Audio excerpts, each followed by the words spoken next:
I'm Jane Morris, and in this presentation I'm going to discuss issues that relate to the risks of releasing GM crops that have wild or weedy relatives in the southern African region. To set the scene, none of the genetically modified crops that are currently available have wild relatives in the region, so that includes maize, cotton and soybean. However, publicly funded research programs that are targeted towards small-scale farmers are more likely to involve crops that have wild relatives. The first example of this was the African Biofortified Sorghum Project, funded by the Bill and Melinda Gates Foundation. In the case of the Sorghum Project, the South African regulatory officials imposed extremely strict containment requirements for experimental work. This was because of their concern about gene flow to wild relatives. However, the issue of gene flow needs to be taken in context. It has to be recognized that gene flow between cultivated crops and their wild or weedy relatives occurs in any case, independently of the issue of GM crops.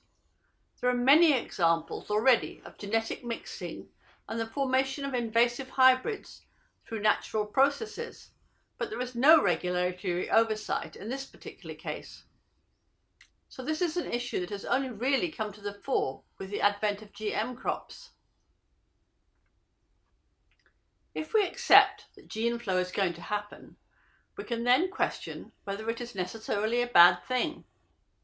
We need to take into account that the genome of any species is constantly changing, so talk about genetic purity is really untrue and inappropriate.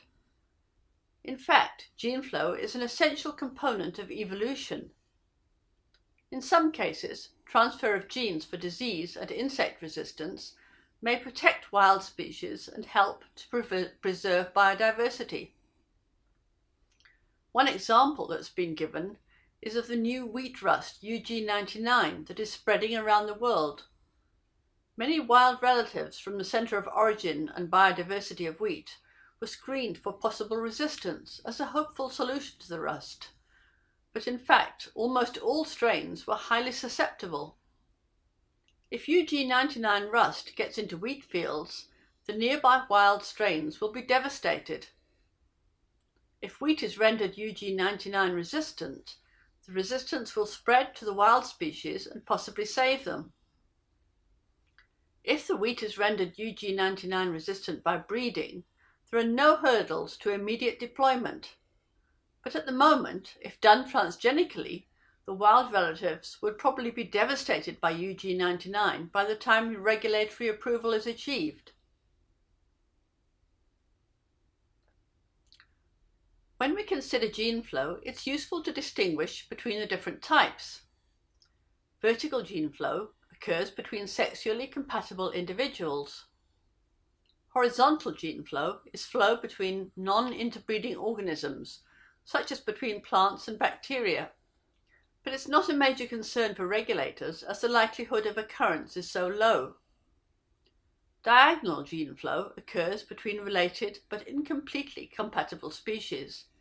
In most cases, the hybrid is sterile, but it may also occur through an intermediate bridge species. So, in the case of crops with wild relatives, we're really talking about vertical gene flow, but with some possibility of diagonal flow. Introgression is a result of gene flow, where there is permanent incorporation of genes from one population into the genome of another population through a series of crossing and back-crossing events. However, many gene transfer events are likely to be unstable and would not lead to permanent introgression. So, the likelihood of introgression will be affected by the reproductive biology and fitness of any hybrid, but also by reproductive biology of the crop, including the mode and distance of pollen spread, and the presence of sexually compatible wild relatives within reach of the pollen. The potential risks of introgression have been described as follows.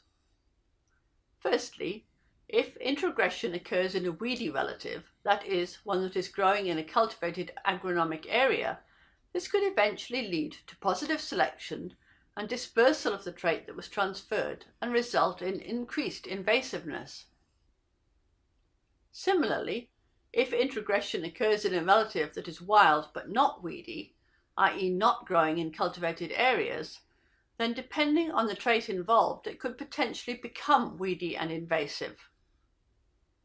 On the other hand, a wild relative could be placed at a disadvantage through the introduction of the new genes, resulting in negative selection and what's known as demographic swamping, by which other species would outcompete it and potentially lead to extinction. So, are any of these scenarios likely to happen?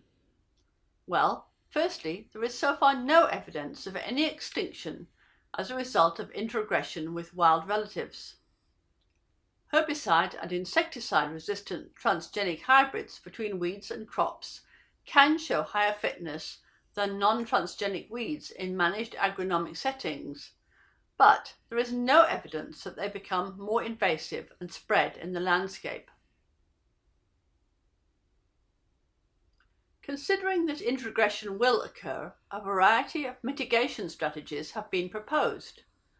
These include male sterility, which may be cytoplasmic or genetic, chloroplast transformation, delayed flowering, transgene excision in pollen, cleistogamy, where flowers do not open but are self-pollinated in the bud, selectively terminable transgenic lines, for instance sensitive to a specific herbicide, or total sterility, but this is not applicable where harvested material is the seed.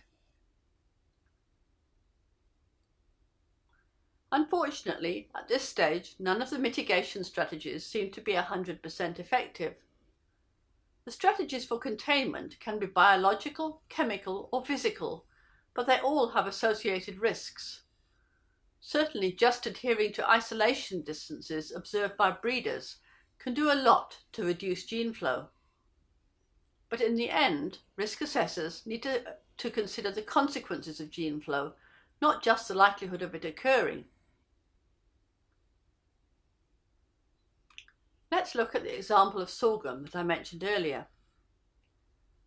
Firstly, Africa is the centre of origin of sorghum, and there is a large number of sexually compatible weeds, wild relatives, strains, and races of cultivated sorghum. Sorghum is largely self-pollinated, but wind pollination does occur.